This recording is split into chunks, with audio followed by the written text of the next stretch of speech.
Hei, tänään suuntaamme lähden kaupunkiin. Auto. Tavaratila. Tavarat. Ihanaa. Kaikki on pakattu. Voimme lähteä nyt.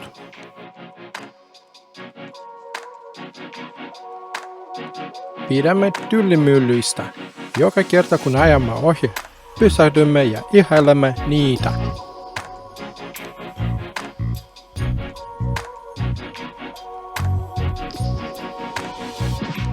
A few hours later. Näyttelyn avasi meille toisen sukupolven Ford Taunus, mikä ilahdutti minua samanlaisen auton omistajana. Ensimmäinen päivä näyttelystä omistettiin tutustumiselle katunäyttelyyn.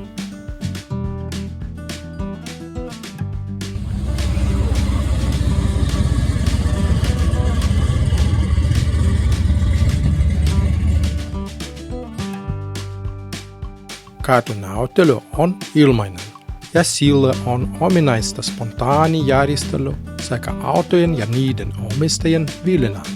Ennen COVID-aika tapahtuma oli laajempi. Silloin kaupungin keskustan pääsy oli sallittu vain osallistujille.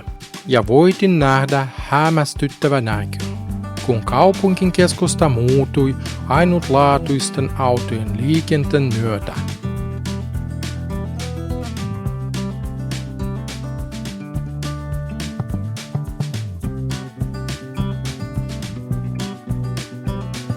Voi, tämä on todellinen sekasotku. Edessämme on Ford, jäähdyttimen salikko ja ohjaamon siirtymä 20-luvun tätä mallia. Itse ohjaamo on 30-luvun AA-mallista. Kiinnittämme huomiota jousitukseen. Etuosassa on itsenäinen 2 kahva-alusta ja takavialla mielenkiintoisempaa. Kardaani-akseli toimii sekä akselina että yläkahvana.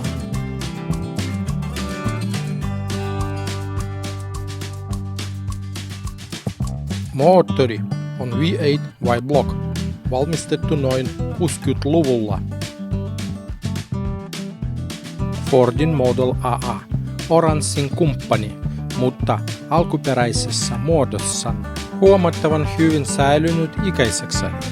Mutta ruosten ja huoman haju on edelleen läsnä. Yksi ihmeellinen, mutta upea sekamelskä. Golf GTI, jossa on 20-venttiilinen moottori, selvennetaan.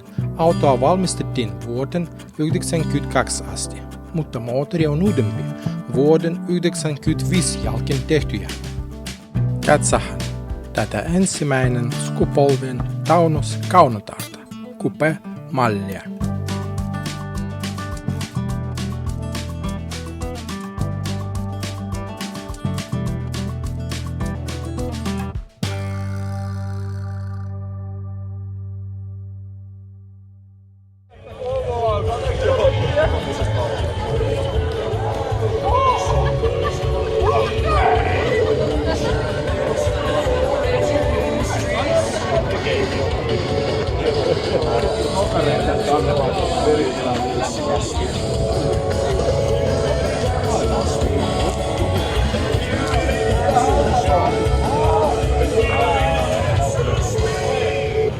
Tämä Oldsmobile Custom Cruiser herättää kysymyksiä sekä teknisesti että esteettisesti, mutta pidin sen konseptista ja ilmapiiristä.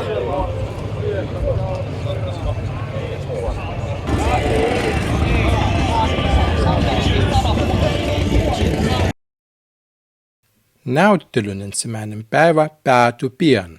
On aika siirtyä vuokratulle nurkalle.